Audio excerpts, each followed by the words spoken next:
address the climate crisis in Brooklyn. And we have a couple of cool announcements, stuff that's happening in the next couple of weeks. Right here on March 7th, we have a playthrough of a board game called Energetic, which is all about how to keep the energy system rolling in New York City. So it's a brand new board game, and you can play it and learn about the energy system through doing that game.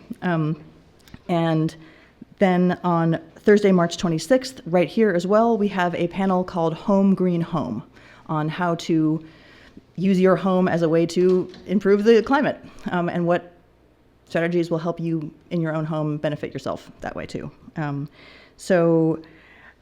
We have an amazing panel, and the runner show will be, I will let them each speak. They'll give a short presentation and then have a round of questions. I will ask them questions, and then we'll have questions from the audience. So we'll have a good time for Q&A at the end.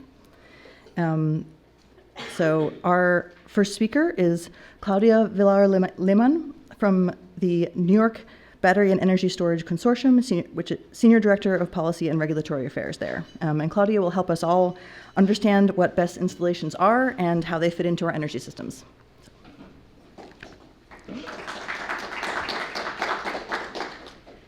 Great.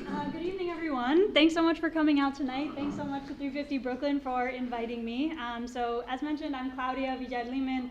I lead Policy and Regulatory Affairs for New York BESS. We are a nonprofit energy storage trade association for New York State with a mission to deploy more energy storage in New York to help advance the state's climate and energy goals. So we'll talk a little bit about energy storage tonight, but before we get into that, I wanted to just provide some bigger picture context on the energy transition and how the electricity grid works so that we can understand how energy storage fits into that picture. So the general pillars of the energy transition might be broadly familiar to you. First, of course, we want to use less energy wherever possible. The less energy we use, the less new clean energy we need to build and pay for. Second, switch to electricity wherever possible. So we want to electrify our transportation, switch from diesel buses to electric ones, switch from gas boilers to electric heat pumps wherever we can, stop burning fossil fuels for our end use. And then the third pillar is, if we're using all that electricity, we got to make sure that it's actually clean electricity. So we need to build out renewables, but we also need to build out energy storage to be paired with those renewables to make sure that those renewables are available when we need them. So for this presentation, we'll just focus on the last pillar. How do we get to clean electricity? And I wanted to just start with a little bit of context. Shout out to NYC for being a long leader in the history of electricity. So that started right here in New York City with Thomas Edison's first commercial power plant in 1882, which opened on Pearl Street. It was a coal-fired plant, served buildings within a 5-block radius, which was very long distances at the time. Before that, it was just individual mini power plants in rich people's basements only serving a single building. So the idea of having a commercial plant that could serve lots of buildings was a big achievement. Now the plant's not there anymore, but you can go find this plaque on Pearl Street by Fulton if you're interested in history. About a decade after that plant was opened, we've got another New York State innovation, the first electricity transmission line that was able to deliver power from Niagara Falls hydro plant to Buffalo, 22 miles away. Another big feat of being able to bring electricity that far away, and you can see the picture. Now those would be considered pretty small transmission lines, but back in the day those were a big achievement.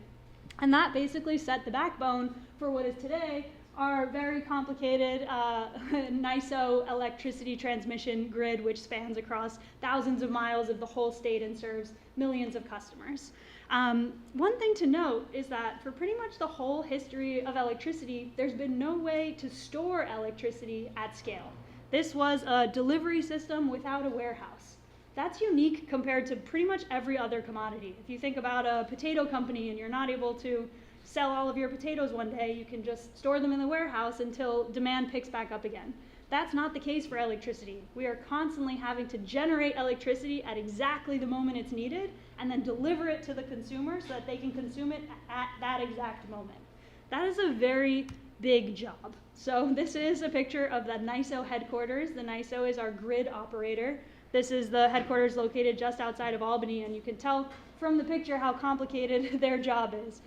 So that's a big floor-to-ceiling electric map, basically, of all of the different hundreds of power plants, thousands of miles of transmission lines across the state, and they have to balance supply and demand perfectly every 6 seconds, every day of the year, to make sure that there are no blackouts or brownouts.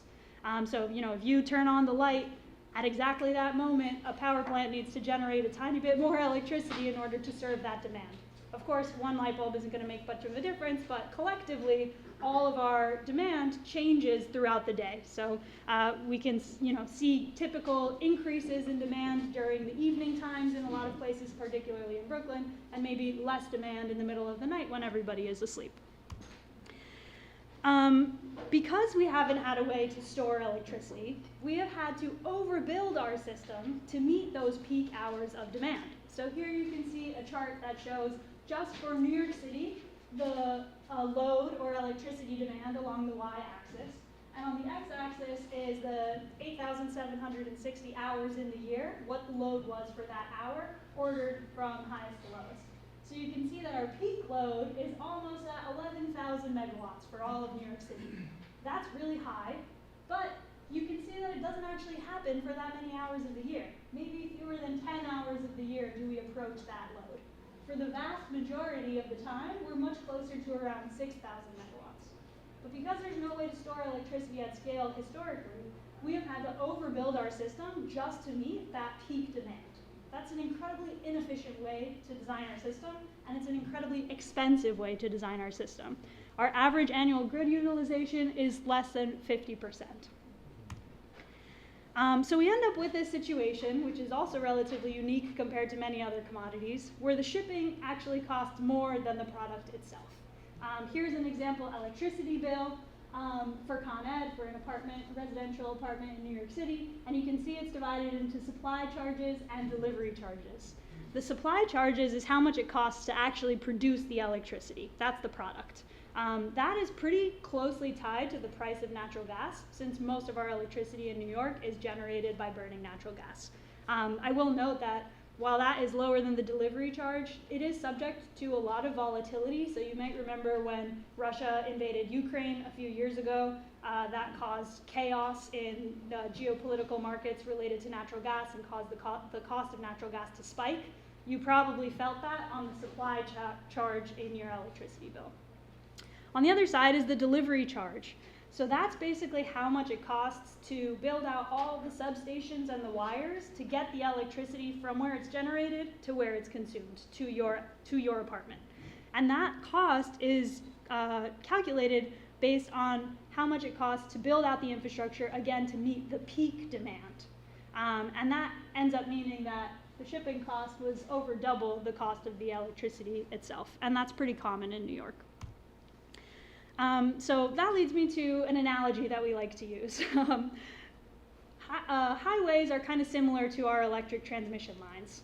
We need to bring power into New York City where there's a lot of demand, and there's a limited amount of infrastructure that allows us to bring that power into the city. Just like with traffic, there can be congestion in the electrons all trying to get in through the same transmission lines. When there's traffic, you could either build new highways or more lanes to help ease that congestion, or if you had a way to shift when people were traveling, you could use your existing lanes a little bit more efficiently. The latter is clearly the cheaper option. It's the same concept for energy storage. So instead of having to build new transmission lines to bring those electrons in just for the hours to meet the peak, you can bring those electrons in, say, in the middle of the night when there's not so much congestion, store it locally, and then you're able to provide that power when it's needed without having to build all this new expensive infrastructure. Claudia, can you speak more directly into the mic so it'll be recorded better? Oh yeah, sorry about that. Thank you. Is this better? Yeah, thanks a lot. Okay. So that brings me to the concept of storage as virtual transmission. So here's a load curve for Western Suffolk County in Long Island. And you can see the red line shows the average load curve over the course of a day. And in the middle of the night, just before sunrise, maybe 4 a.m., you can see there's the lowest part of the red curve, whereas the demand peaks around 5 p.m. Energy storage, which is basically most typically a bunch of batteries in a box, are able to charge up during those periods of low demand So that way that stored electricity can be available to discharge during the peak. That helps lower the peak demand, the top number of megawatts that are needed from our system, and helps drive down the costs of the system overall. For this reason, energy storage is really critical for affordability. And we all know that affordability is the name of the game right now. People are suffering from very high electricity bills. Energy cost burden is a huge problem in New York City and across the state. And bringing down our electricity bills is going to be critical, particularly if we're going to continue to move towards decarbonization. Energy storage is a really cost-effective way for avoiding the need for new upgrades to infrastructure. So here's a picture of a substation in Brooklyn. Con Edison has consistently proposed lots of new substations or upgrades to existing substations as well as new wires in order to meet increasing electricity demand.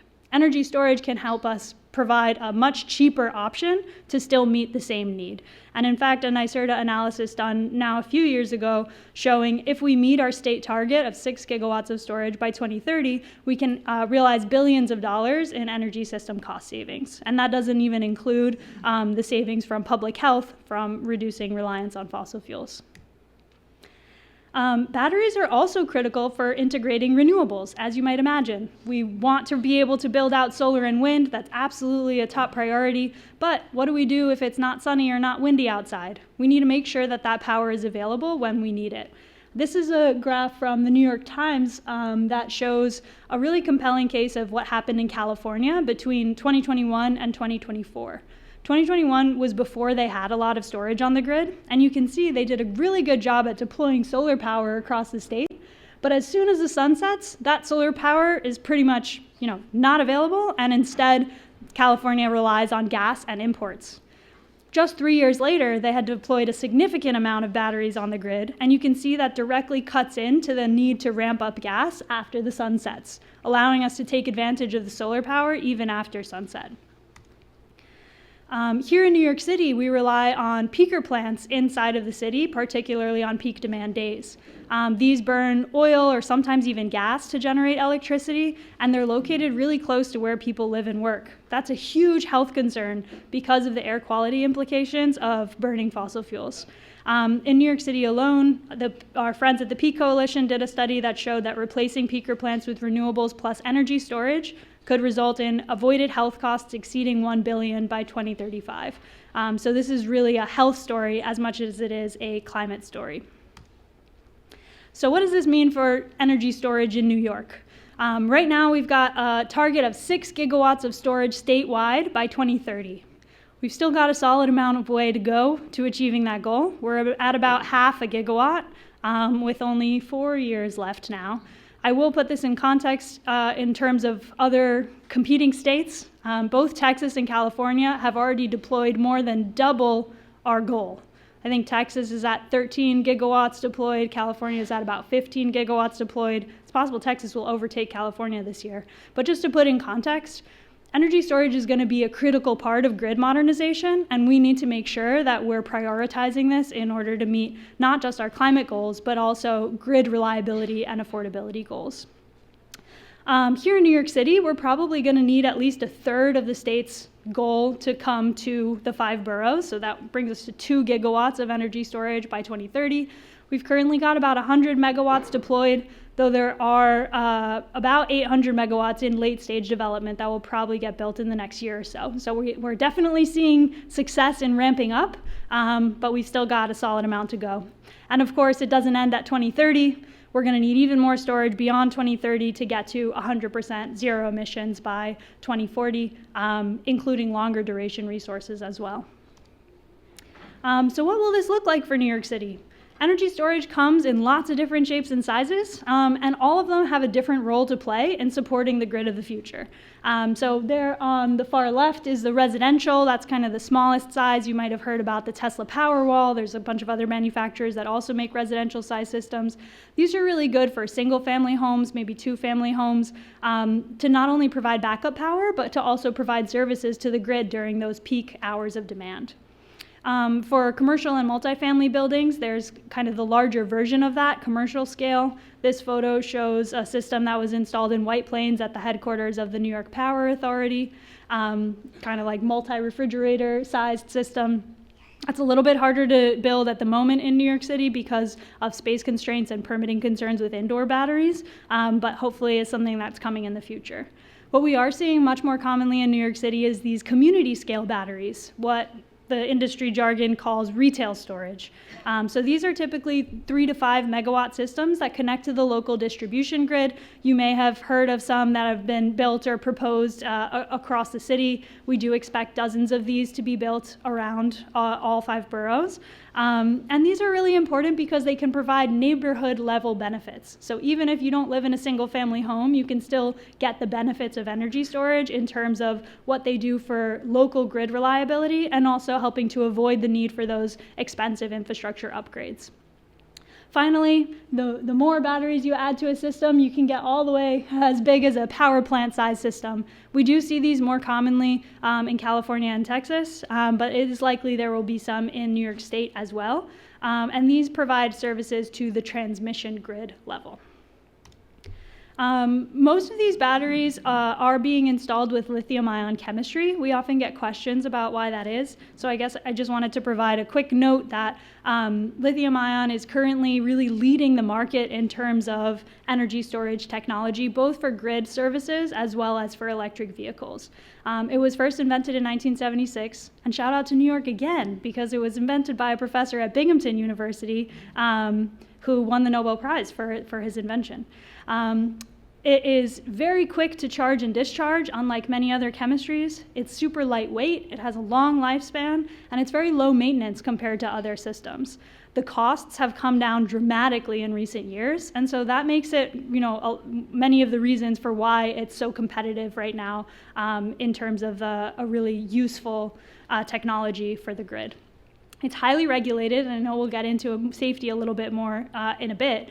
And it's ubiquitous in consumer products right now. Many people probably didn't realize that, they might come and ask us, oh, why lithium ion? Isn't lithium ion dangerous? And then be like, you probably have at least 2 devices with lithium ion on your body at this very moment because all of our phones have lithium ion batteries, headphones have lithium ion batteries, laptops, et cetera. And it's really, driven the whole revolution in portable electronics, consumer products, because of its versatility, lightweight, rechargeability, et cetera. So lithium ion is definitely going to be on the market for many years to come.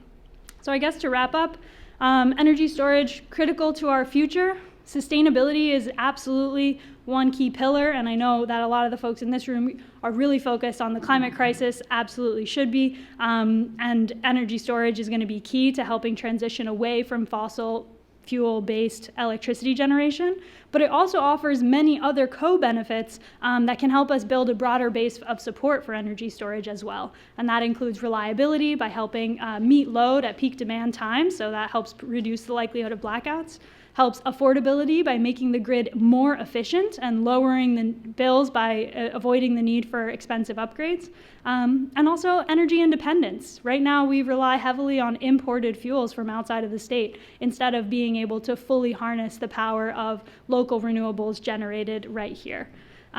So I think with that I will wrap up. My email is provided. Feel free to reach out if you have any other follow-up questions, and looking forward to the discussion.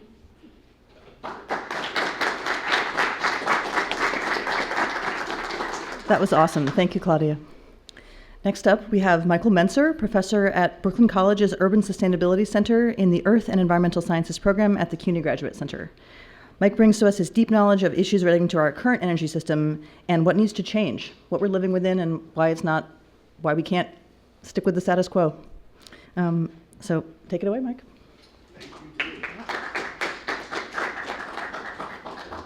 All right. Hey, everybody. How many Brooklyn College students we got in the house tonight? Awesome. Thanks, folks, for coming. This is such an important issue, and I'm tasked tonight with diving deeper into the hazards associated with the current system. I'm just going to say this is one of the coldest winters that New York City has ever experienced. The instabilities of climate change seem to know no bounds. They happen in all the different seasons now, from the wildfires and droughts to the inundation events to the wacky, wild winter storms. I am grateful to have heat and electricity. I just want to open with that. And that's not up for discussion, right? We are privileged in many ways to have an energy system which is able to deliver for us in the way that it does. We also have to be honest about the hazards of this system and that there are alternatives and options that we need to speedily engage with very quickly. And we have those. Which way am I supposed to? Oops, sorry, Bill. All right, and then I'm going to the right? Okay, thanks. So our current, as Claudia noted, natural gas constitutes the main way that we generate electricity in New York State, and of course a lot of us also use it for heat, and oh my God, did the heat bill just go way, way, way up if you're in Long Island or New York City. If you look at this current slide, what I'm trying to show here, and thank you to Daniel Chu, who's here tonight, who helped me put together this presentation, who's part of a research team that we have at CUNY that works with the New York City Environmental Justice Alliance and a lot of other folks connected across New York State to really bring about this transition to a system that's safer. Right here you have a diagram which shows the ways in which the current natural gas system leaks from the point at which we extract the gas to where we transport the gas to where we refine the gas, cool and transport the gas, and use it at the household level. I hope that you have not experienced a natural gas explosion or a natural gas leak. I have experienced a natural gas leak. My neighbors have experienced natural gas leaks. It's a fairly common occurrence. We'll go more into that. But if you look at the left bottom there, that is the places where the methane flaring and leaks happen in the most pronounced way in the United States. They're predominantly in Texas, California, Colorado, and the Mountain West. And then also you can see that frack gas leaking in Pennsylvania. So this is at the site of point of extraction and production, where because natural gas is a gas, it's very hard to contain gas, unlike solids and liquids, just kind of going back to the basic chemistry. And it is something that has not been monitored in ways that really we're able to appreciate the extent of the emissions from the point of extraction. And there's an entity now called Global Energy Monitor. There's a lot more satellite and sensors that have become available to track this. And this is something that's frightening from the climate perspective because it leads to emissions from methane, not CO2, but methane, right? Which have a much more negative short-term impact on keeping heat in the atmosphere and accelerating climate change. And so as you see at the top left, this was from 2022, as I recall, when, again, because of the proliferation of sensors and they're so cheap and available now, a lot of our students use these now. This was tracking natural gas leaks at different points throughout New York City, Manhattan. And so the taller that red, the more natural gas being emitted from these various sites. So we have the leaks at the point of extraction on the bottom left, which are very intense. And you have distributed leaks where all these large buildings that use lots of natural gas for people's stoves or people's dryers or people's boilers, and all the different leaks that happen at that level too. So when we think about the leaks, we have on the left, of course, greenhouse gas emissions, which intensify climate change, and there's all kinds of costs associated with that, from intense storms, from droughts, from floods, and so on. We have increasing temperature, and there's all kinds of costs associated with that. For example, your AC bill, the amount of electricity that you need to cool your home in the summer. And then there's pollution at the local level that also leads to hazards with respect to health, which I'll get into in a second. Now, one of the things when we were doing the research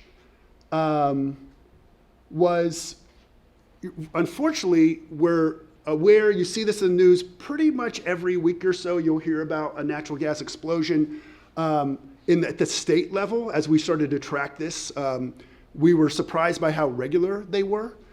And here on the right, we've listed 5 different, that all happened from 2024, 2025.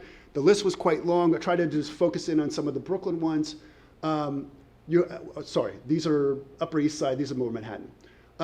We have another slide with the Brooklyn ones. The Bay Ridge gas rupture in April 2025 was one of the more local ones. And these involved injuries to residents and also firefighters. These can be done by the leaks arise from sometimes accidental construction work, which rupture lines, Other times it's poorly installed or there's a breakage in the building. So we see these kinds of hazards emerge from, again, explosions that come from leaks. What we had not realized, and our team had not realized, was when you just look at leaks where there's no explosions, the hazards that are associated with that, not just from the risk, but also on the emergency response side. And there's now a great survey of the literature that looks at all those data from all the leaks and emergency response across the United States, and the amount of times that first responders have to go to secure a site when there is a leak. There, from 2003 to 2018, there was a total of 2.4 million gas leak coded incidents that required fire department responses. If you know folks at the FDNY, they're happy to talk to you about this. I live in Nassau County. We have we have a volunteer fire department, and that's car accidents and gas leaks are two of the most common reasons for the responses that they have. And this costs money. This puts first responders at risk. And also to repair these, of course, and I'm dealing with this, again, I'm trying not to do too much anecdotal, but it's very personal for me right now. They tear up roads all the time to be able to replace gas lines. So it's a kind of system that, because of the way that it's built and distributed, also there's lots of disruptions that happen when you upgrade it, repair it, or fix it.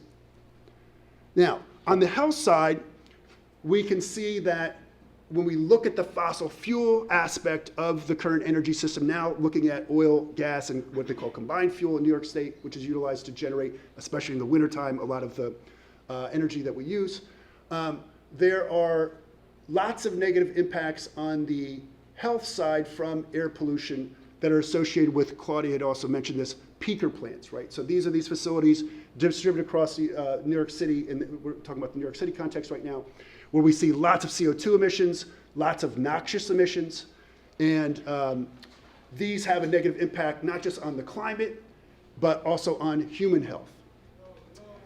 The other thing that became very apparent to us in our research around the current system and its hazards are the risks that come from instabilities within the system. Different parts of the system go down for different reasons, some of them climate. Natural gas, during cold weather snaps, you can have lots of problems in terms of extraction or transportation, transmission of the gas. And we're seeing that NYSO that Claudia showed the image of the big screens, with all the different tracking of all the different parts of the system, is having to lean in much more heavily on emergency tools. And you can see the dramatic increase in 2025. So as Claudia was saying, batteries are we're going to see very key to addressing a lot of these different hazards, health issues, and instability and reliability problems that are currently plaguing the current system.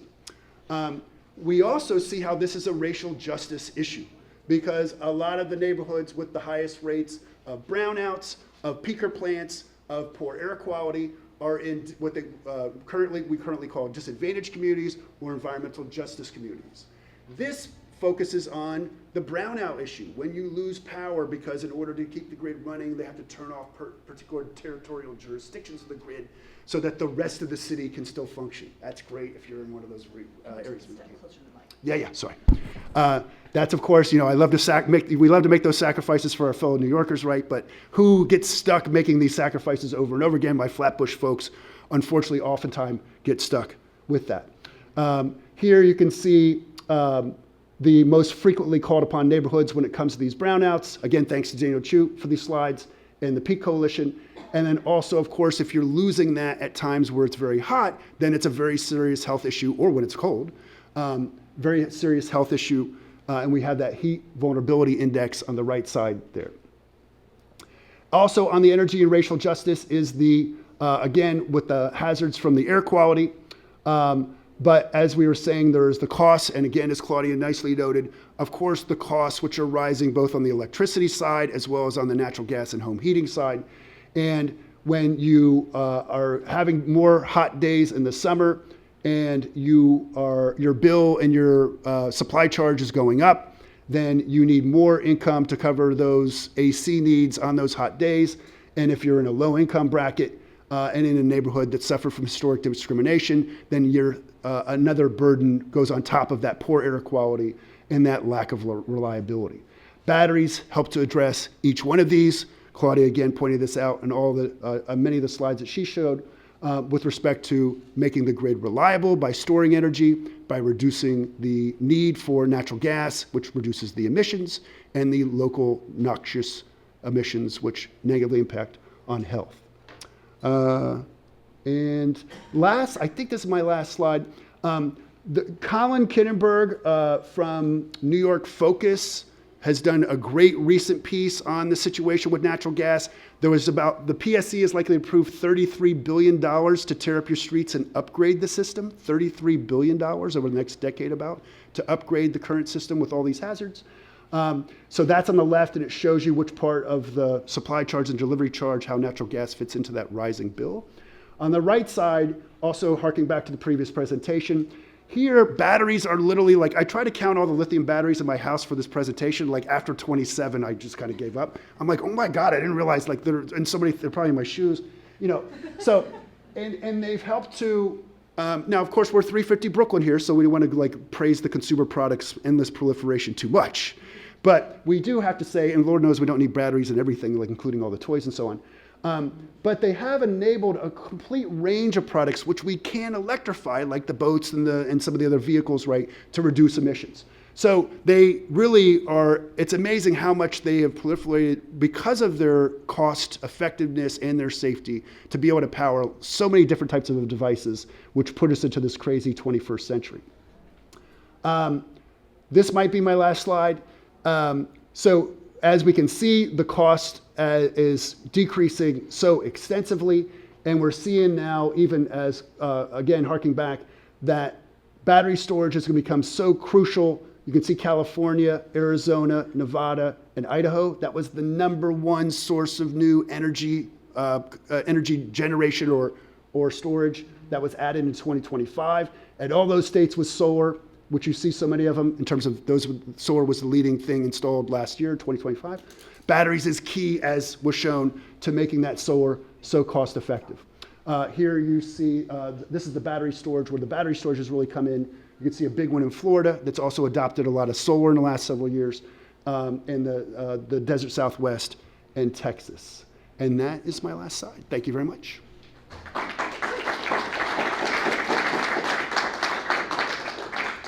Thank you so much, Mike. That was great. Your presentation is after my heart, talking about methane. Next up, we have Bill Oberkehr, who is, in his work with the New York State Energy Research and Development Authority, has been deeply involved in the development of battery energy storage systems safety and siting. So we'll turn it over to you, and I will bring your slide back. There you go.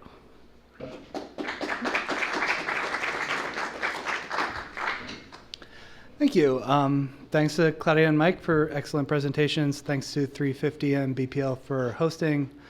Thank you all for coming, and sorry that you have to look at me twice. Hopefully we'll make it through. I just wanted to start by addressing a couple things that came before me tonight. One in particular, Mike got to talk about the big board at the NYSO. Claudia got to talk about the big board at the NYSO, so I'm going to do that too. As we all learned tonight, if you didn't already know, the grid operation is a giant balancing act. And since I'm here to talk about fire safety, which is typically the way that people get involved in the conversation about lithium-ion batteries, unfortunately, I'm going to lead by saying this. Never before, say around 2018, when we first start to see the proliferation of grid-scale lithium-ion batteries in the US, there has never been a technology that can serve as both supply and demand on the grid. If the grid is essentially a giant balancing act, it is very important to understand how much of a game changer it is, how critical it is to have a technology that can serve supply when you need supply and serve demand when you need demand. Saying that to say that batteries are inevitable for that reason. It is not a matter of if, it is a matter of when. Because natural gas cannot do that, nuclear cannot do that, SMRs cannot do that, solar cannot do that, wind cannot do that, and it is critical for grid function. Now that I got the big board out of the way, we can talk about fire safety. I do have to thank Mike for taking the lion's share of fires and explosions tonight. Usually that's my job. and it's not always the most fun thing to talk about. So I'm going to focus more on what New York State is doing to support New York City in siting energy storage safely in the 5 boroughs. And then I'm going to talk a little bit about what New York State has done in response to 3 fires that happened in New York State within 3 months in 2023.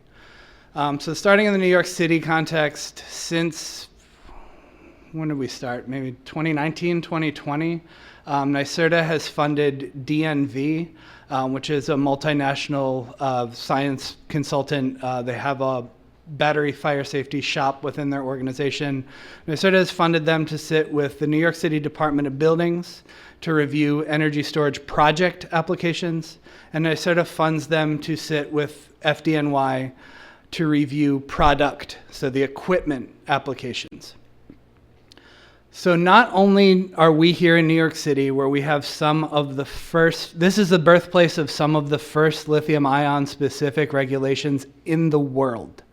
So not only do we have our homegrown experts, we also have folks who are leading this discipline on the global stage, supporting our homegrown experts here in the city. That gives me, as the person who is on the first line of defense when these things do catch fire, a great degree of confidence. It also gives me a great degree of confidence as someone who lives here and plans to continue living here. So that is the primary role by which New York State is supporting the city in siting these projects in the city.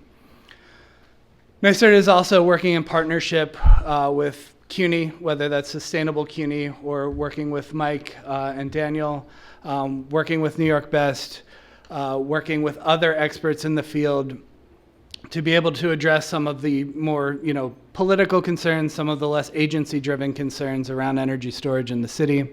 So the state is helping to support that too. I want to leave plenty of time for us to talk to each other, so I'm going to try to keep this quick and move on to the statewide context. As I mentioned, in 2023, in early summer, there were 3 grid-scale energy storage system fires in New York State in 3 months. 1 in East Hampton, 1 in Warwick, which is in Orange County, and then 1 way up by Canada in Chameau in the North Country. At the time, in 2023, there had been a handful of these fires in the US, and they were almost entirely in Arizona and California. So if you can imagine how it felt to be the first person to be stuck holding the bag when 3 of them happened in rapid succession, which had never happened before anywhere in the world, it was terrifying, to be perfectly honest, to be kind of the one who was the de facto leader of Governor Hochul's fire safety working group when it was established. Fortunately, we were able to move very quickly because a lot of great people have been doing this work, particularly in New York City, for a long time. So we had established relationships. And I had actually just gotten a team of former FDNY folks on contract about a month before that happened. Probably the most serendipitous thing that's ever happened to me. So we were ready to hit the ground running within about... So that was August 23. By February 24, we had released a comprehensive set of recommendations for fire safety regulations, which New York State adopted last summer. We had released all of the environmental analysis that had been taken at all of those fires, the air sampling, the water sampling, the soil sampling. We had released just a plethora of information that has since shaped the way the rest of the country has been looking at this issue. And the folks who are looking at this issue in the rest of the country are in touch with the folks at NYSERDA quite regularly. So this is something, that moment of 3 fires in 3 months is something that had profound impact on this discipline. And it's somewhat fitting that that happened in New York because, as I said, New York is in many ways the birthplace of this discipline of lithium-ion fire safety in many significant ways, including the inventor of the lithium-ion battery holding a position at SUNY Binghamton to this day. So the last thing I want to say before we can start talking to each other is I mentioned that we, in the Fire Safety Working Group, in a few months had released some code recommendations to the New York State Code Council, which were adopted last summer. Those code recommendations drew on New York City's trailblazing fire code that they had already developed.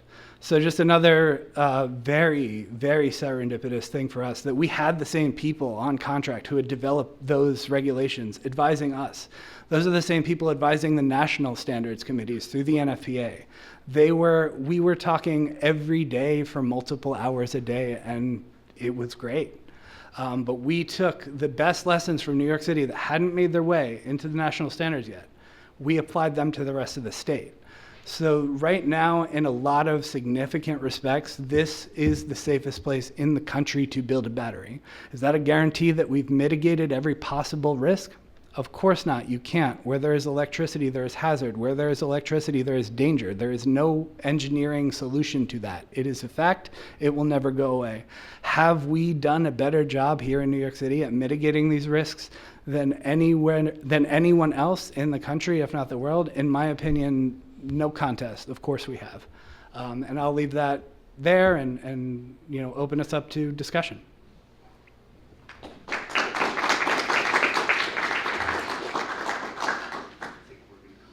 Yeah, we're going to call.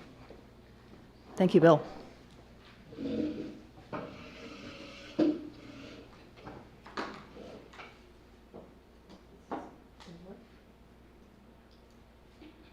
Can folks hear me? Oh yeah, there we go.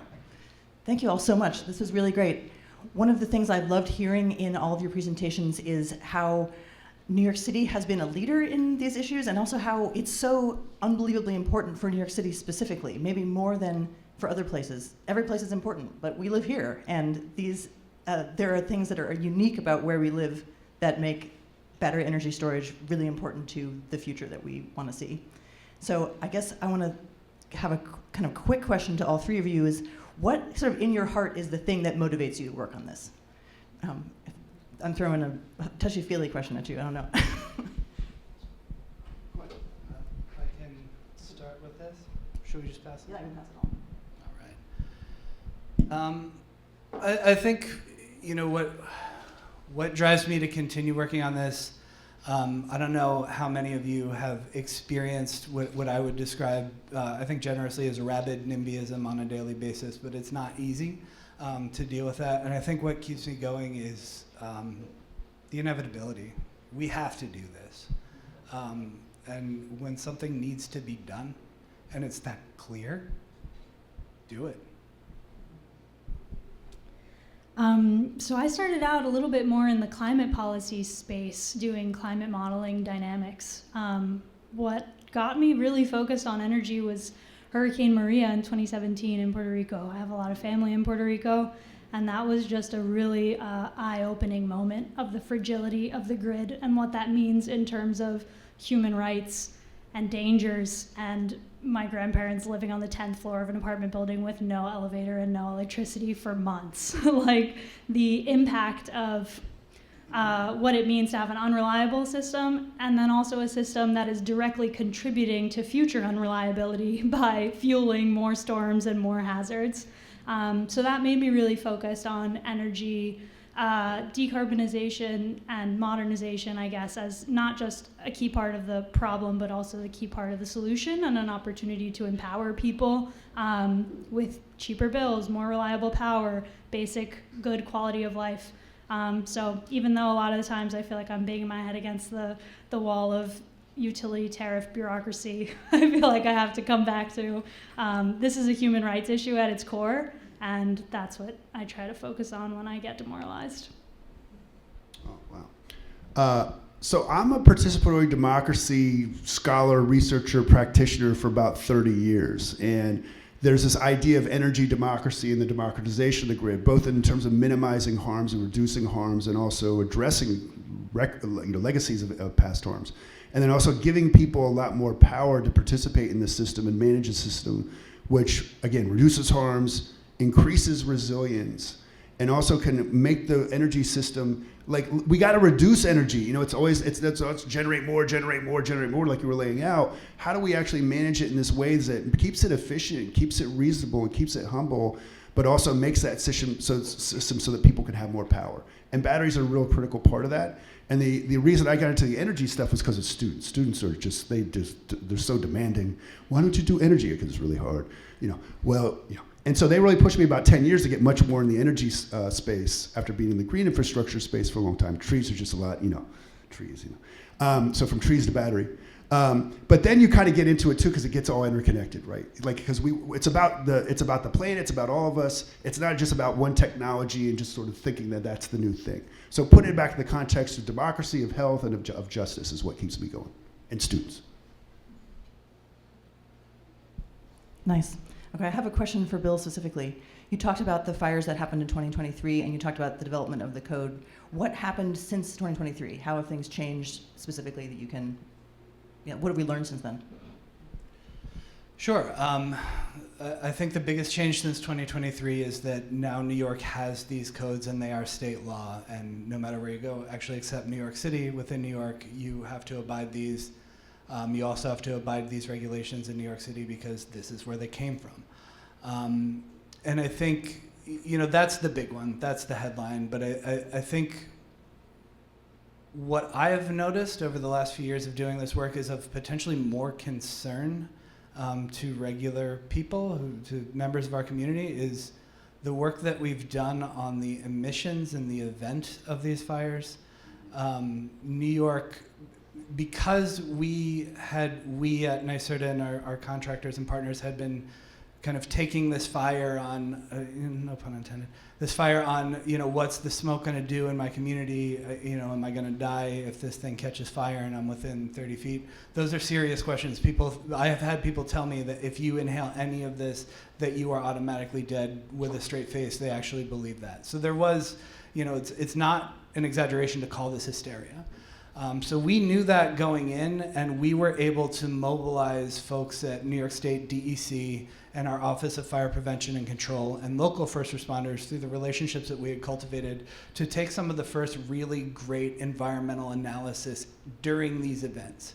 So New York is really coming out in front in late 2023, kind of saying, yeah, we measured the contaminants and the concentrations in those contaminants in the smoke, in the soil, in the water. And guess what? We didn't find anything concerning. In fact, what we found was actually a hell of a lot better than what we find when we do this on normal structure fires and the things that we live around all the time. In fact, what we found was in many ways a hell of a lot better than what's coming out of the smokestacks of the plants that are burning things as part of their regular operation. Most energy storage systems, statistically speaking, are never going to catch fire or emit anything in their entire 30-year useful life. But the stuff that we're currently using belches out this, carcinogens and all these pollutants as a function of its operation all the time in our communities.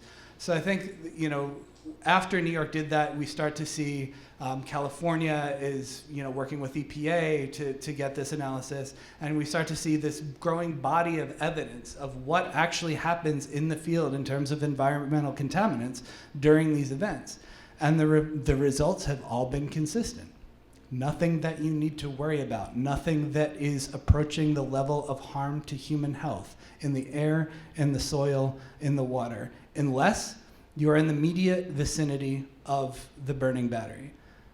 These need to be fenced off. If there is a giant lithium-ion battery on fire, don't go inside the fence for any reason, even if you are a first responder. Seriously, there's no reason to do that. There is never a reason to be close enough to that smoke that you would be exposed to something that might harm you.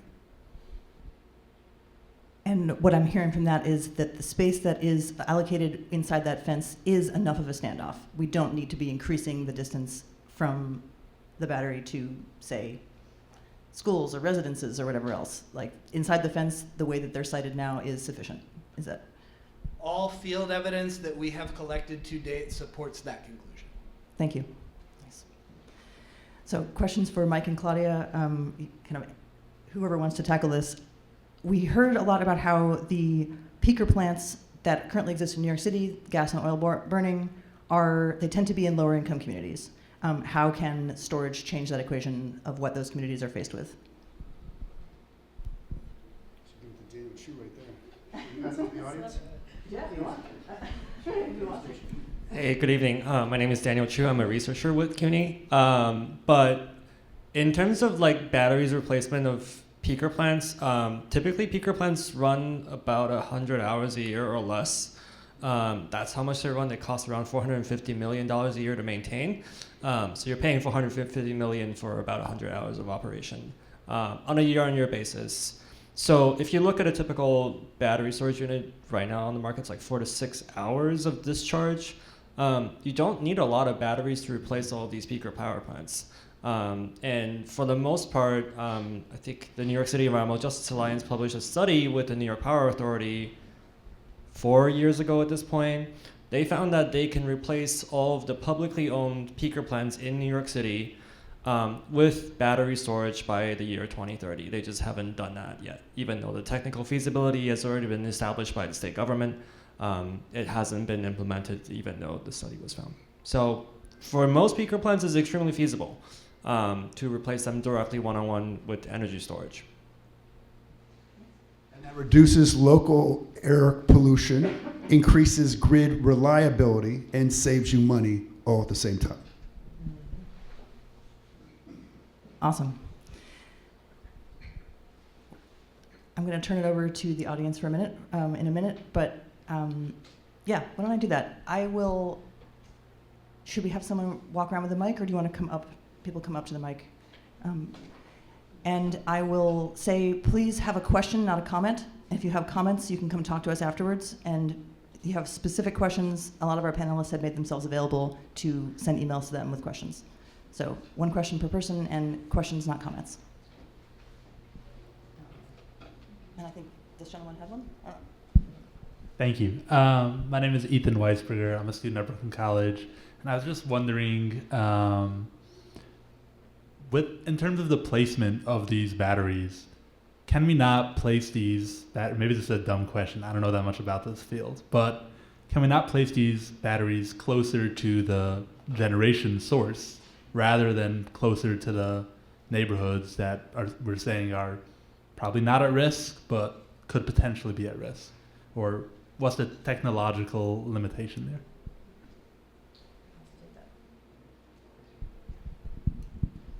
Definitely no dumb question, so thank you very much for asking that question. And it's a really good one. We often get it. So people are saying, okay, this seems like a good technology, but why does it have to be in my neighborhood? Why can't it be outside of the city? And this really goes back to the idea of the highway analogy. So we live in a really dense city with very high electricity demand. I think our electricity demand is about the same as the entire state of Massachusetts, but Massachusetts is 35 times bigger. So that means that we've got a lot of demand in a very small amount of space, and we can't generate all of our electricity locally. That means that we end up importing about half of our power from outside of the city. That power all needs to come in on electricity wires. And those electricity wires can get congested, just like a traffic jam, where not all the electrons can get through if the electricity demand in the city is all happening at the same time. So that's typically what we see, say, on hot summer afternoons when everybody turns on their ACs and electricity demand goes through the roof. Those are the peak hours of the year where we need more electricity to be stored locally inside the city, in the neighborhoods where demand is happening, in order to make sure that that electricity can be delivered when it's needed. If you put storage, say, in, next to a power plant upstate, it would store the power upstate and it wouldn't help us, cross over the traffic jam of getting the power into the city so that it's available locally when it's most needed. Hope that helped answer your question.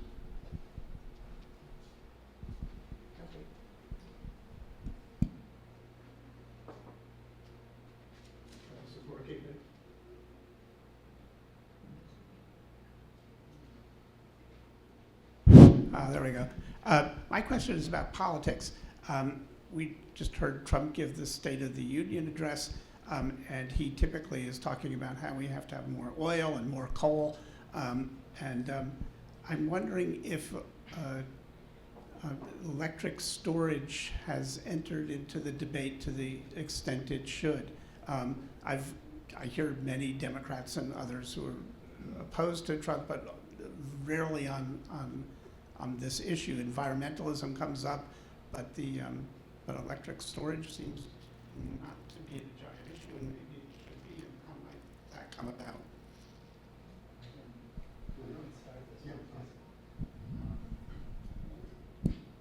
Thank you for that question. It's one of the things that is the most perplexing to me about doing this work, and it was also true of solar. So I started doing this work on behalf of NYSERDA for solar back in 2015. So a completely different thing, but one of the very few things the two technologies have in common is especially, we've polarized. We've gone through hyperpolarization in that time. What you would expect to see is that Democrats support the renewables and the Republicans oppose the renewables. This is not at all what happens, and it is fascinating. So at the federal level, you see the Big Beautiful Bill Act kind of rescinding all of these tax incentives for green technologies. Storage is kind of inexplicably spared. Storage did not get their credits rescinded as aggressively. It's not that nothing happened, but that was largely the take. And is that Elon Musk? We also have this person who's very important to the right wing in our country, who is the poster child for this technology, both in vehicles and stationary. So that's also very confusing. But here's the interesting part. You find both Democrats and Republicans locally in New York State who are both for and against. What we see from a lot more Democrats, the Democratic opposition is, the way that I've heard it summed up, I think the best is, your property rights end at your fence, but mine end at the horizon.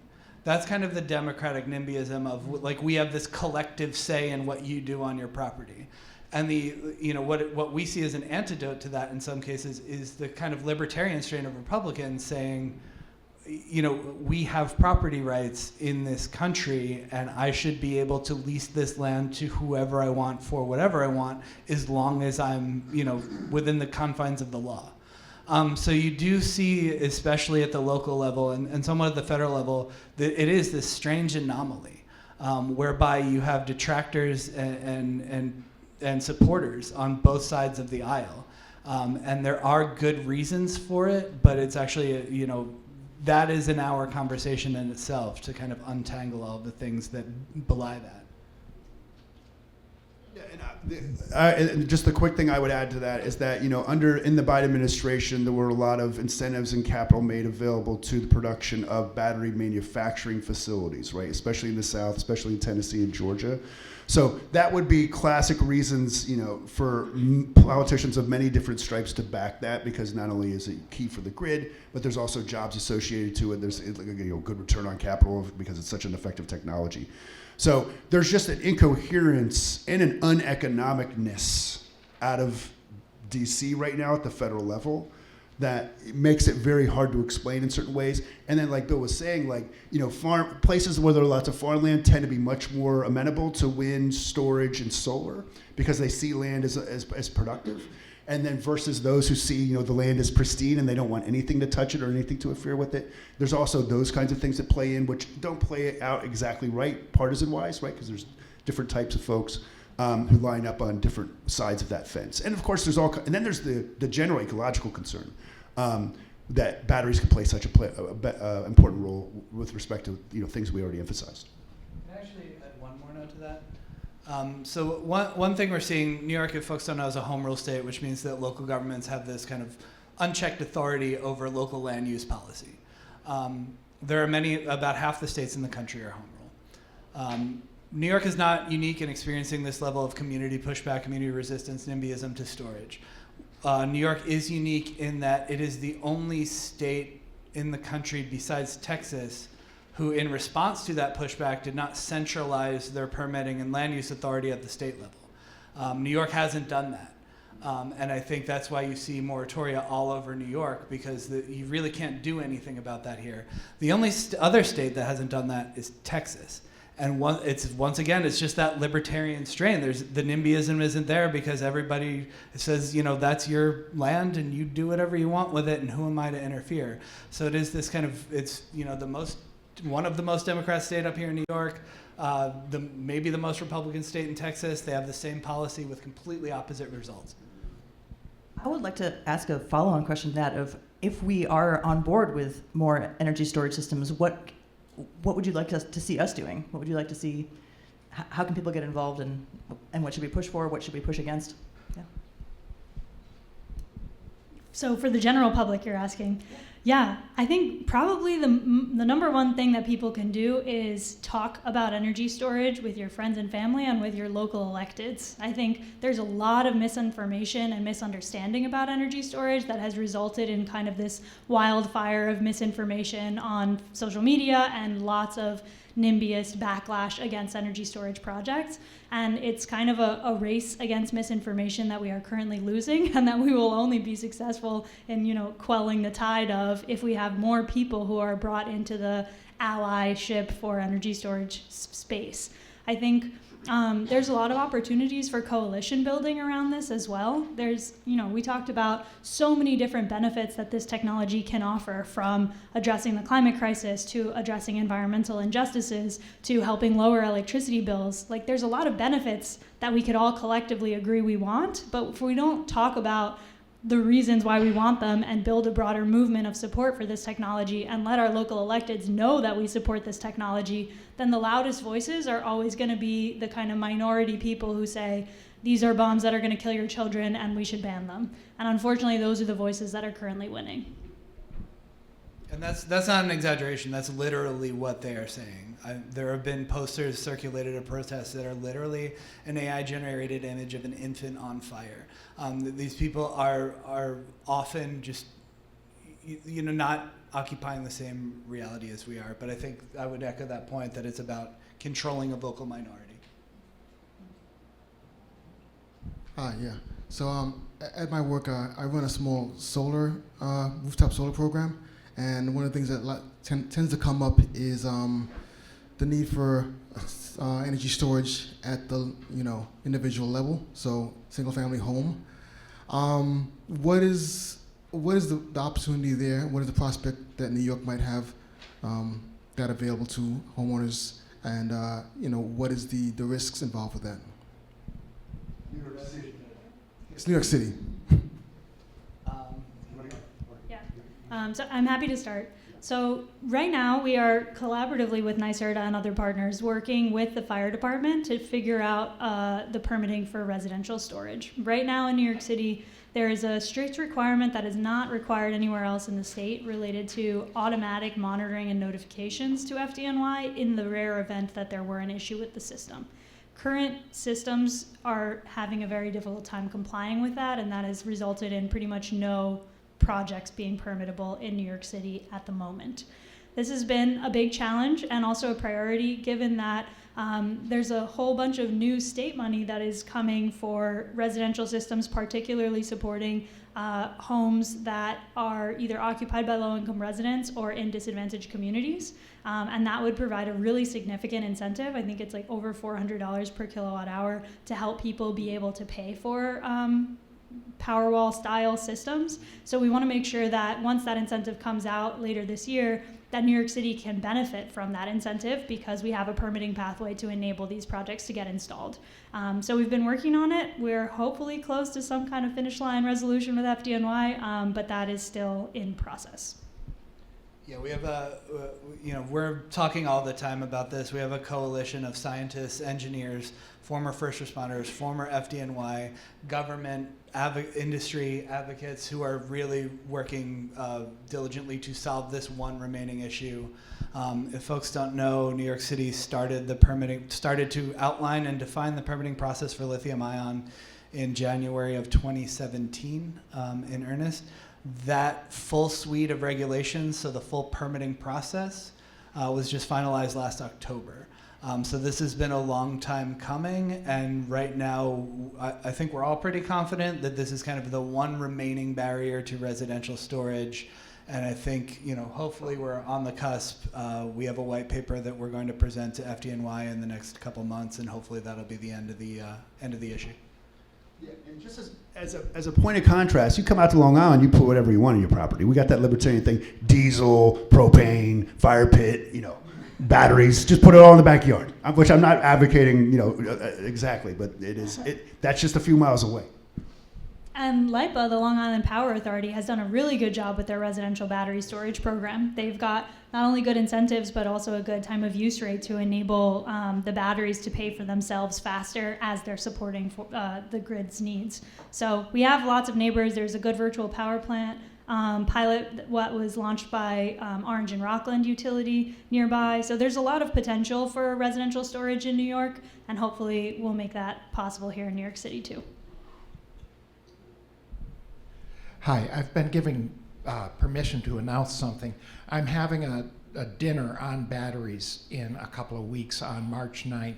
It's all, I do dinners about climate science and energy engineering on the second Monday of every month at a diner by the intersection of 9th Avenue and 34th Street. So a lot of subways and Penn Station are near there. The intention is to talk about technical subjects and raise, I think you can't be a good environmentalist unless you're technically well informed. And so the idea is to enlighten the conversation with technical conversation. And a question, I went to an energy conference at Columbia about a year ago. And usually when I hear about lithium ion backup of the grid, they're usually talking 4 hours. I hear that figure over and over again. It's always 4 hours. But this guy at the table with me was from a company called Form Energy, and they were backing up some power in Maine that was feeding into Massachusetts for 100 hours with iron air batteries. And have you guys heard of this? Yes, we have. They're one of our members. So it's a really exciting, innovative technology in the long duration storage space. So you're correct. Right now, the dominant energy storage duration is 4 hours, so it can discharge for 4 hours at a time.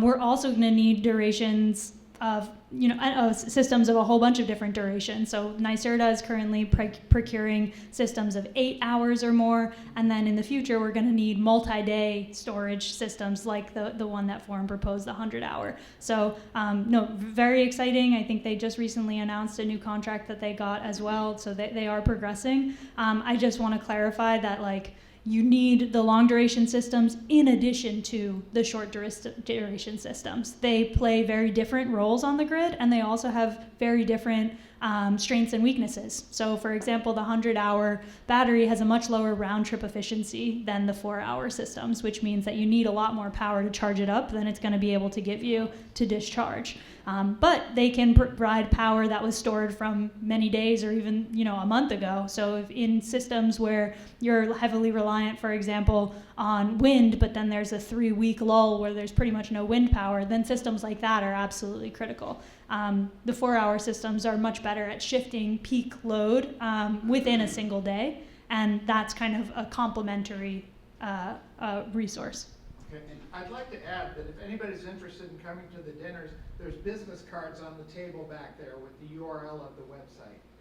That's awesome. Thank you for doing that.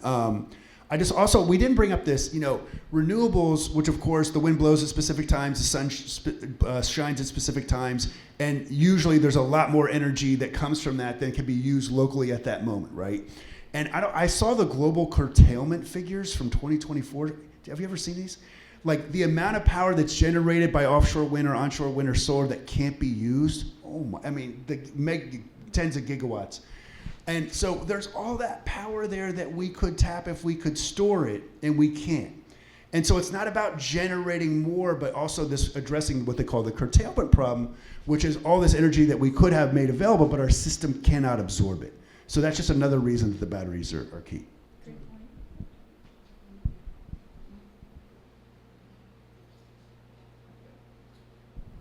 I was just curious about the 2023 fires. What was the cause, or I don't know if that's something you can answer. Sure. I'm happy to answer it to the extent that we have answers. In Warwick, which also the same site caught fire again in December, Saturday before Christmas, which was great to deal with. That was water intrusion. So it was a manufacturer's defect in the cabinet that they used for that system. The manufacturer has since gone out of business, perhaps predictably, so we can consider that problem solved going forward. That product is also not approved for use in New York City. So when I say that DNV is a team of scientists who sits at FDNY to approve the equipment, that's a process that's unique to New York City. All of the data that comes off of the testing from underwriters' laboratories, all of the standards, the tests that you have to go to achieve the IEEE standards, all of that stuff is reviewed in detail with FDNY and DNV before you're allowed to use that product here. So the product that caught fire in Warwick would not have made it through that screening, and now it doesn't exist anymore to try. The one on Long Island, they are particularly cagey. Those are the only folks who didn't even agree to execute an NDA with us to tell us under NDA what happened.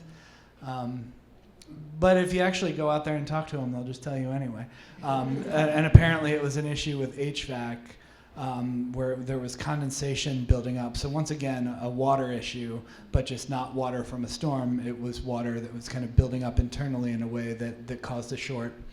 This is important also. A lot of folks who have read about this a little bit assume that, you hear this term thermal runaway, and that's an exponential rise in heat within the cell of the battery. It's easy to assume that that's the cause of almost all these fires. It's the cause of about 3% of the fires. The fires happen because there is something within the system that catches fire and then ignites the battery. It's very rare that it happens from within the battery itself. So in both of these, the Warwick and the East Hampton, it's basically water causing a short, causing a fire. The one in Chameau, we don't know why. I'm also not going to say any of the theories because they're in active litigation, the developer versus the manufacturer. So that's why we have an NDA executed with them to get the root cause analysis. That's how you find out what the actual issue was. Both the developer and the manufacturer did independent root cause analyses with a third party, different third parties, but because they're in active litigation, they won't release that to us, even though we are under NDA. I will say I don't think that one was water. I was able to review some of the testing data that FDNY reviews after the fact. We compelled them to submit that to us at NYSERDA. Based on those documents that I reviewed, you could see how it was pretty easy to see that might happen eventually, if not inevitable that might happen eventually, which is why at NYSERDA, that fire was actually at NYSERDA, we implemented a peer review process for the state, which we had been funding in New York City since 2019, 2020. We took that to the state because of that fire. When I read that document and saw this was probably pretty preventable if we had folks who understood what they were looking at, reviewing the project application and approving the project. But since this is a full home rule state, and we have about 1,600 jurisdictions with independent authority and different levels of local resources available to them, not every single person has a team of former FDNY battery experts advising them on every single project application that they get. So these things slip through the cracks. So the way that we closed that gap at the state level was to take another idea that we had already implemented in the city years before and just apply that to the state context. So now every single project that gets a state incentive has to go through NYSERDA's experts, their project design, and then so that's an engineering design of the project plans. Anybody who's dealt with construction at all ever knows that plans do not equal built projects, so we also have inspections that happen at NYSERDA through the incentive program. So we're looping these people who do the desktop reviews into those field inspections too, to make sure that the designs as approved by world-leading experts are consistent with the projects that are built in the ground. That's for incentive program projects. Not all projects in New York State go through the incentive program, particularly utility-owned or utility-operated projects. So right now, one of the things that I have to do is work with the Joint Utilities, which is the trade group for the investor-owned utilities in New York, and to work with LIPA to make sure that even all of the projects that don't receive a NYSERDA incentive are still going to go through our process, because we're going to get it put into the contract terms with LIPA, put into the contract terms with the investor-owned utilities in the state. So we're basically just creating this dragnet whereby we hired 3 companies to review projects and inspect them, and we are creating a dragnet by which every single project in New York State is going to be reviewed by these three parties and inspected by them. Because the alternative is to have 1,600 jurisdictions do it individually, and we cross our fingers and see what happens. And that's obviously not something we're willing to do again. And there's so much learning that happens from that can improve efficiency and all kinds of other things, right? On the safety side, I was just saying there's so much learning that can happen from that. So it's so amazing to have NYSERDA playing that role. Yeah, we actually just a couple weeks ago we built this peer review program with these experts. There's a NYSERDA resource called the Energy Storage Guidebook for Local Governments. We actually just released publicly all of the documents that our peer review team came up with. So a full guide for what they're looking for on a line item by line item basis. And then we created a companion document that says, okay, here's each line item, but here's a paragraph on what constitutes a good submission to satisfy that line item. Here's actually what we're looking for. Because we are trying to partner with industry to get this done. We're trying to set them up for success. We're not trying to create another bureaucratic hurdle that they have to jump through. We're trying to work with them to further the interest of the people who live here. Hi, my name is Gisela Banque. First of all, thank you for all the work that you're doing. It's very inspiring to me as an activist.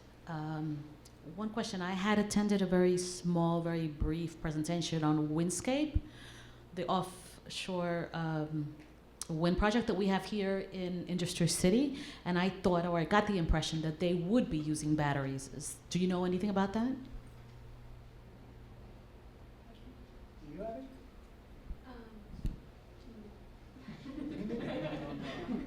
Yeah, I'm not sure. I guess at least not as far as I'm aware. How they've gotten a permit for it, I guess would be the question. So the development timelines on these things are years. They could very well be planning to and not even have approached DOB or FDNY yet, which is where I would likely become aware of it, or approach NYSERDA for an incentive. There's a certain level of project maturity that you have to attain before you hit those steps, and that's typically the way that we see it hit our radar, is once they've approached Con Ed for an interconnection agreement, once they've approached DOB for a permit, FDNY for a permit, once they've approached NYSERDA for an incentive. Those are typically the channels by which we become aware of things. Unless a developer has gotten themselves into a situation that they can't handle, we get a lot of those calls too, and that can happen well before any of those processes begin.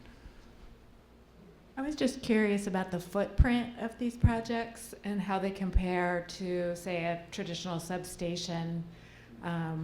Yeah, I'm just trying to get a sense of the size. It's about the same, but it depends on the capacity. Substations are not modular in the same way that energy storage systems, so you could have, but like a 20-ish megawatt storage system will be about the same size as a standard substation that you would see. I mean, most of the projects that we're seeing in New York City, they're the community scale projects, so like 5 megawatts. Those are typically on vacant lots or previously vacant lots, about 10,000 square feet or less. So you can size the projects differently to meet the space, but that's what we're typically seeing. Hello.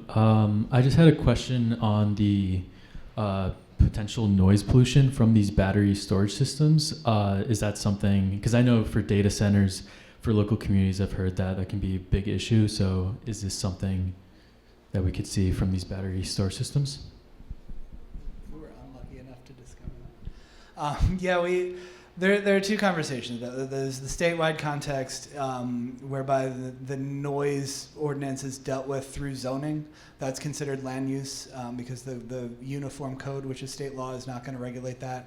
So basically anything that's not regulated by the uniform code is going to be local decision makers through zoning. That's how it works outside of New York City. Inside of New York City, Claudia actually brought this to my attention initially. She was the one fortunate enough to discover this issue.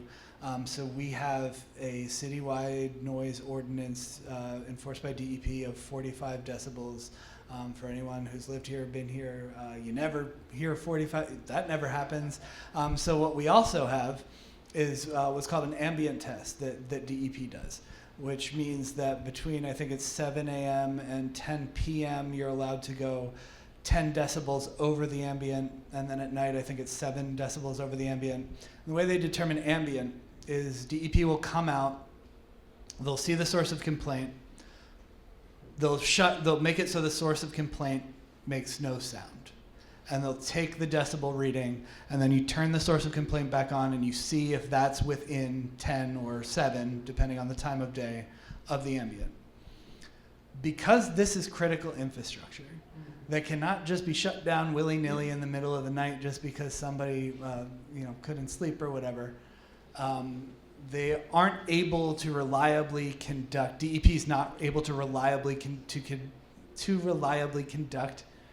Wow, I worked that hard and still split the infinitive. I'm sorry. They can't just shut it down in the middle of the night. So what they've decided to do, and this is still the world we're working in, is that you have to have a sound engineer in New York City basically put their license on the line, like an engineer stamp, saying that this project will never exceed 45 decibels of sound, regardless of where you are in relation to it, regardless of time of day, which is just a, in my view, a draconian standard.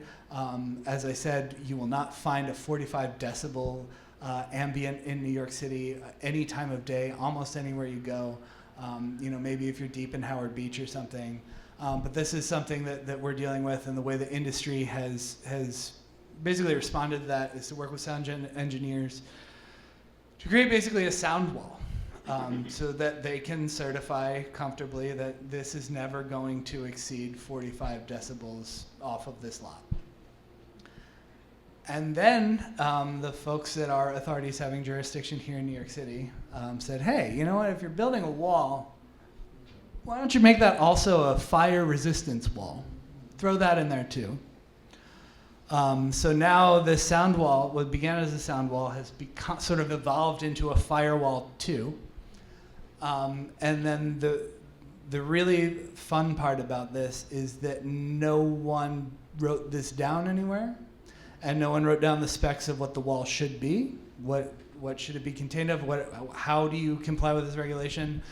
So right now this is being enforced kind of ad hoc through the Department of Buildings, whereby they're kind of just telling you have to do this.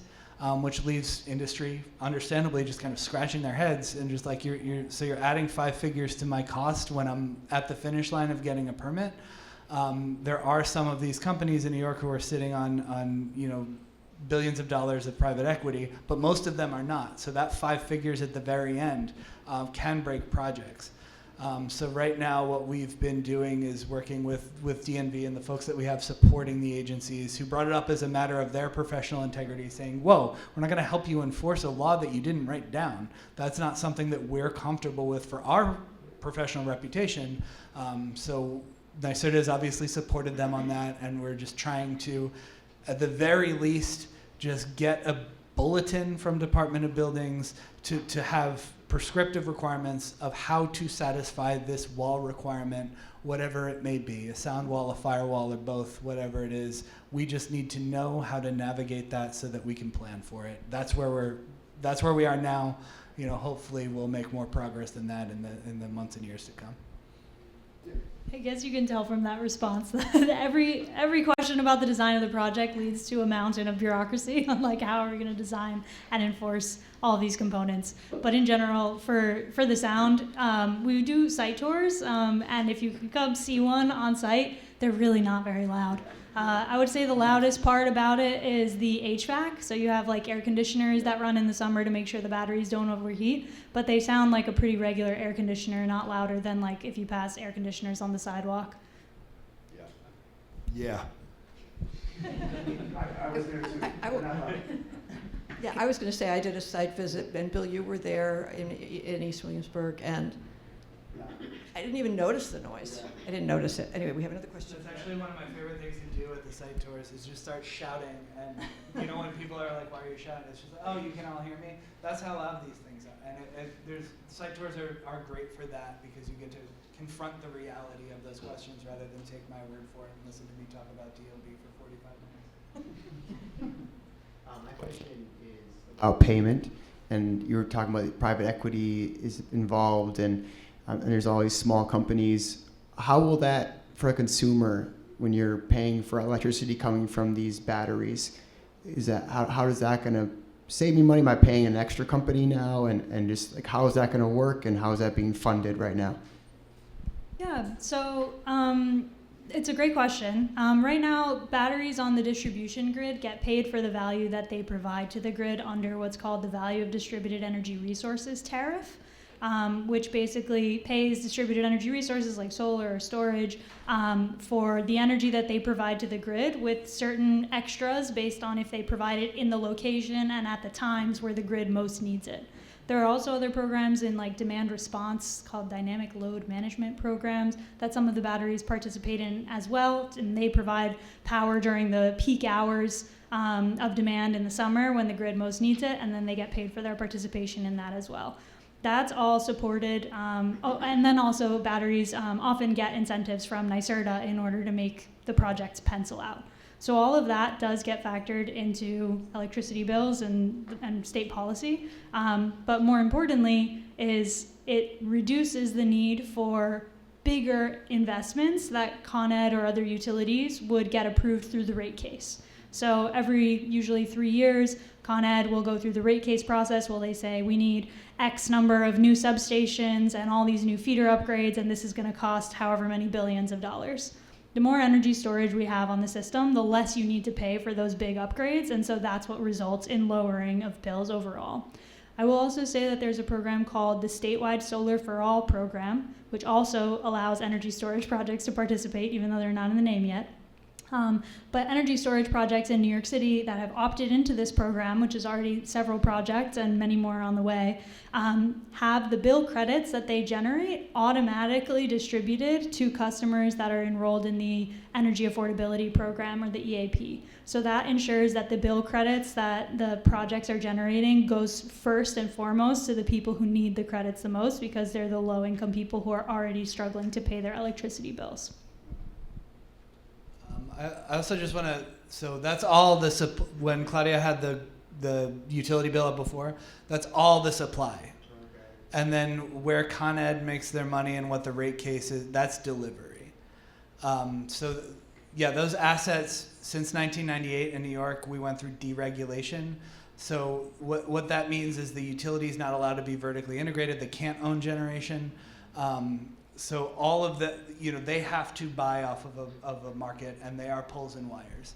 And that's a result of deregulation. So would just, if you want to know more about that specific intersection of private equity and energy infrastructure, there's an author named Brett Christopher.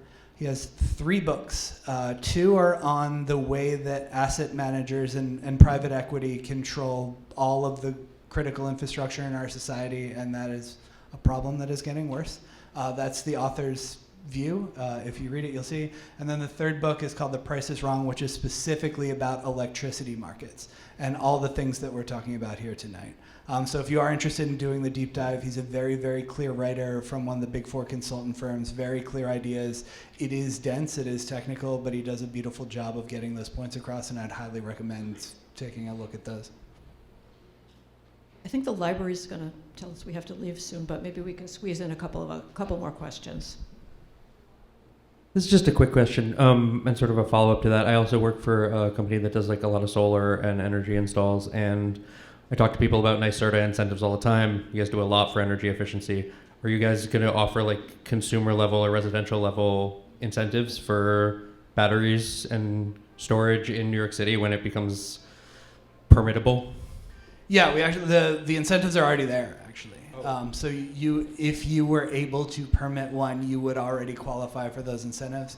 And then what NYSERDA is doing through the incentive program that's interesting about the residential is, in order to justify spending public money, you have to provide a public benefit. And you stretching out your solar kWh, your bill credits, or you being able to turn your lights on after the storm hits us, that doesn't provide a public benefit. So part of the NYSERDA requirement for the residential incentive is that you participate in what's called an aggregator program. So you would enroll your residential storage system into basically a portfolio of assets that's being managed by folks who are responding to grid signals, which provides a public benefit, and it also makes a much stronger case for you economically for you as a homeowner to have these systems in your house. Because right now, frankly, unless you're trying to, you didn't have enough roof space to fill it with solar to max out your load, you can augment that with storage. That's really the only financial use case in New York City for a home battery as it stands. So that aggregator market is going to be critical, and that's also not mature yet. So it's not just the regulatory agencies. We also have some work to do on the industry side, on the business side, to make that a reality. Is what you just described, could I understand that as a virtual power plant? Is that the term that's correct for it, or is that something else? All aggregators are technically virtual power plants, but not all virtual power plants are aggregators, is the way that... I have two very related questions about something mentioned in Professor Menser's slide. I wanted to ask if you know about the cause of the gas rupture/leak in Bay Ridge, due in part to the fact that I'm here representing my council member, representing that area. That being said, I'm only weeks into the job and I'm totally in the dark about why it occurred, so I'm interested in the cause, but also just wanted to know more broadly if there is a pattern behind the causes of gas leaks and ruptures in residential homes, and if there is a geographical component to them, or if it's more arbitrary than that, just really if there's a sort of pattern behind the cause. Yeah, well, first off, thank you for coming, and we are happy to share. We have a lot of different research on this, so happy to share any relevant research asks that you have. I don't remember, do you remember, Daniel, do you remember off the top of your head? National Grid gas main repair. Oh boy, yeah, that's not a good one. There's the accidental construction thing, which you kind of understand, although but if National Grid is at fault, yeah, it's just not a good sign. I don't know if anybody from National Grid's here, but thanks, Daniel. So happy to follow up more about the patterns and questions, because there's really kind of different levels of patterns depending on the type of incident and the type of building that we could share with you.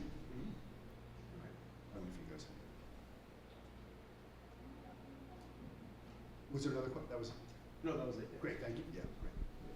Can we have a round of applause for our amazing panelists? This is, and all of y'all too.